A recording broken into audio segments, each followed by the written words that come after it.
we operate now on about $1.5 million cash budget. To hit our capacities that we're talking about is fairly low because of really the costs of our raw materials and what we're doing. For $3 million a year, we can produce a significant amount of food. I talked to you earlier about the way we try to really evaluate ourselves is what's the value we put back to our community and things.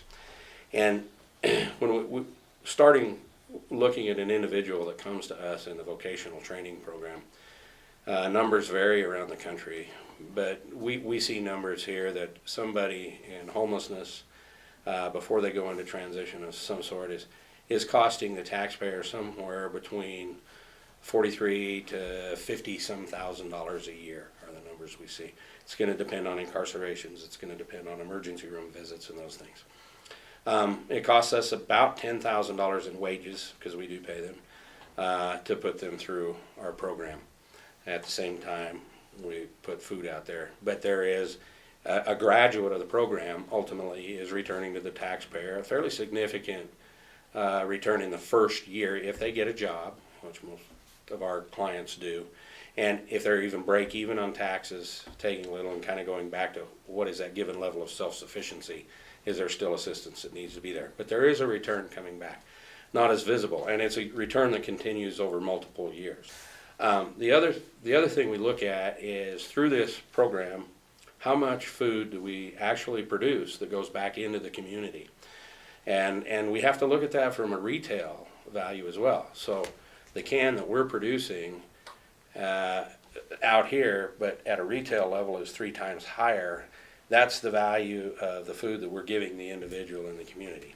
And rough numbers we've looked at on a $3 million cash budget and with 25 to 30 people in the program with pretty good production levels taking place out there, the value we're putting back to the community usually ranges between $15 and $20 million.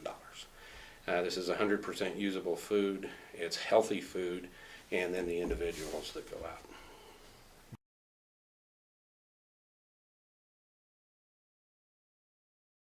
We're still we're a nonprofit. We're gonna the way we're gonna go forward. If your question is, can we sell our product and be self-sufficient ourselves, or self-supporting, we aren't looking at it that way. Again, what drives our production is the vocational training.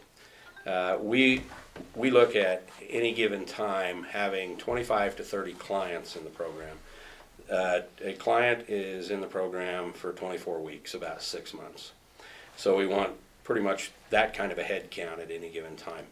The products, there's a couple of ways to look at it. People that do have funds available, like Feeding America food bank, they do have funds available to buy product. We will do what we call co-op production with them, that if they want a truckload of cans, we'll produce a truckload of the bean product at our cost and administrative markup, move it in.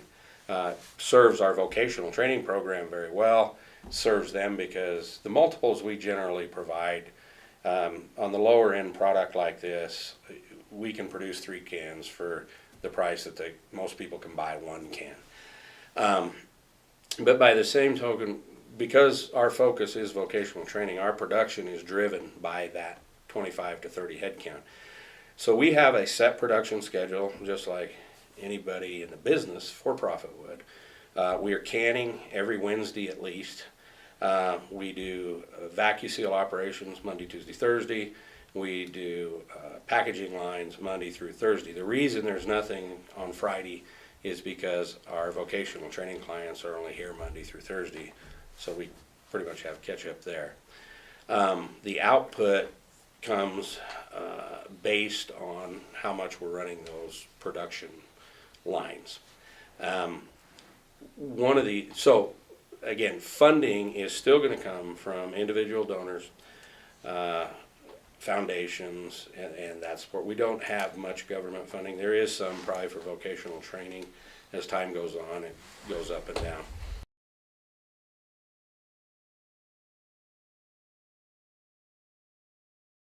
if somebody's looking at doing this. It's not an inexpensive undertaking by any means. The largest purchase was the building itself. So depending on where anybody is, whatever that's going to be, that's going to be. You need adequate space. We're in almost 50,000 square feet, multiple warehouses to do this, depending on the size of what somebody's operation and their focus is going to be. We undertook a capital campaign, but then we also had individual donors that came in, and we did have to borrow as well to make it happen. So we probably did somewhere around 60% in the initial capital through the capital campaign, and then had to have some long-term debt to finalize some of what we did. The cannery cost, depending on the size, it's always going to vary. Because we were looking at vocational training aspects, we were willing to take more labor-intensive type machinery. One, that's a little cheaper to get. However, you still have to acquire it, engineer it, put it together. We did the same in the vacuum seal operations, pretty much everything that we did.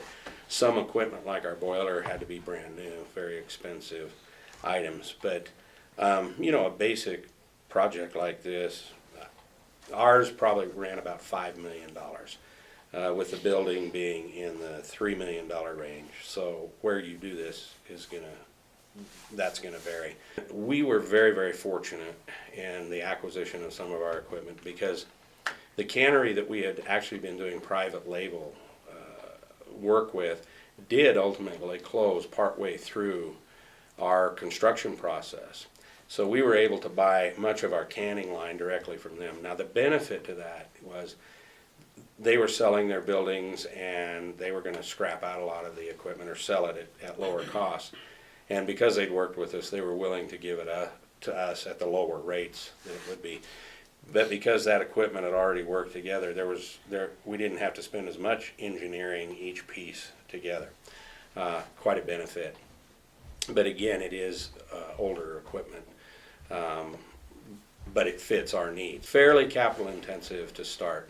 Once that is completed, operating the line, there's a few things that you're not probably used to in nonprofits as much, and that's we have to have a maintenance person around at all times. So it's going to vary depending on where people are and the kind of equipment you want to do. If people want higher line speeds and really want to produce higher quantities and faster, if it's completely about food and not vocational training aspect, then the equipment cost is going to be higher, but the output's going to be higher. Mm-hmm.